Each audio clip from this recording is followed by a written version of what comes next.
Hello AP Econ students, this is Ms. Haley, and today I'm making a short Blitz flip video to clarify a mistake I made in today's E block and G block. So when we're faced with a question of what is the maximum money supply increase from an original deposit, we have given information of the required reserve ratio, or the amount of deposits that need to stay at the bank.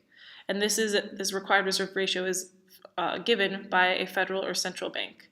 Then we also know how much new deposit, the value of that new deposit is at a bank, and this comes from a depositor. So to answer what is the maximum money supply change, we would not do what I walked through in class. We would not take the total new deposit and multiply by the simple spending multiplier. What we do is an extra step.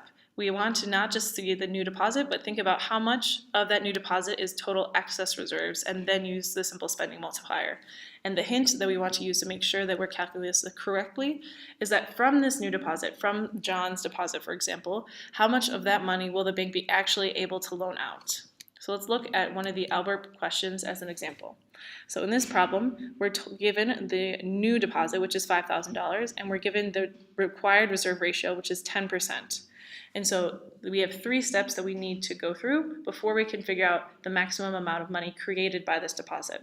So the first step is looking at that new deposit and figuring out how much will then be in required reserves and how much will be in available excess reserves. And again, excess reserve can be used as loans for the bank to earn interest, and that for borrowers to then buy the goods and services that they want. So in this situation, because the original deposit is $5,000 and required reserve ratio is 10%, $500 need to be on required reserve, so stay at the bank, and then $4,500 is able for the bank to loan out to borrowers. So we have the amount that the bank will be able to loan at the initial loan, and that it will multiply. So then to find out the spending multiplier, it has nothing to do with this new deposit. It only has to do with the required reserve ratio, again set by the central bank. And so the spending multiplier, in this situation, the spending multiplier would be 10 because we take 1 divided by the reserve ratio, or 1 divided by 0.1.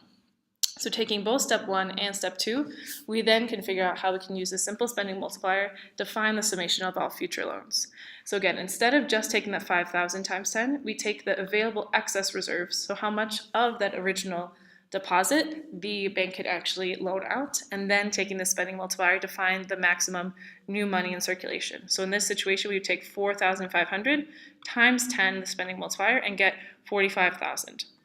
So now walk through this example on your own and then check your answers. So step 1, how much will the bank be able to loan from John's deposit? So John, in this situation, they haven't said his name, let's just say it's John, he deposited $100. So $100 is a whole total new deposit, but we need to break up how much of that is in the required reserves, has to stay at the bank, and then how much can actually be loaned out, which is an excess reserve. So if we take that 100 and we multiply it by 0.2, because 0.2 is the 20% that needs to stay at the bank.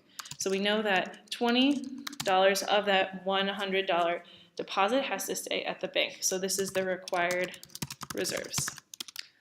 And then from that total 100, if we subtract that 20, we are then given with the excess reserves, and so the excess reserves equal 80. So the bank is allowed to, from the $100 new deposit, can loan out $80 as long as they keep that $20 at the bank. And so to find out the spending multiplier, to then find the summation of all the future loans, we take the required reserve percentage. So we take 1 divided by 0.2, which we know should equal 5. This is the simple spending multiplier. And if people add in more or less deposits, the simple spending multiplier doesn't change. But what does change is the required reserve ratio would change. If this change in the required reserve would change the simple spending multiplier. So if the federal bank said banks actually have to keep 50% of their funds, then we would have a much smaller simple spending multiplier. It would only be 2. But in this instance, we know that required reserve is 20%, and so the simple spending multiplier is 5. And then how do we put step 1 and step 2 to get our answer to step 3? So now we have the excess reserves, and we want to multiply that by the simple spending multiplier to find the total change in the money supply. So in this case, the excess reserves are 80, and the simple spending multiplier is 5. And so then we know that the total possible change in the money supply is 400, which would be C. So thank you all for tuning into this Blitz video, and I hope you have a great day.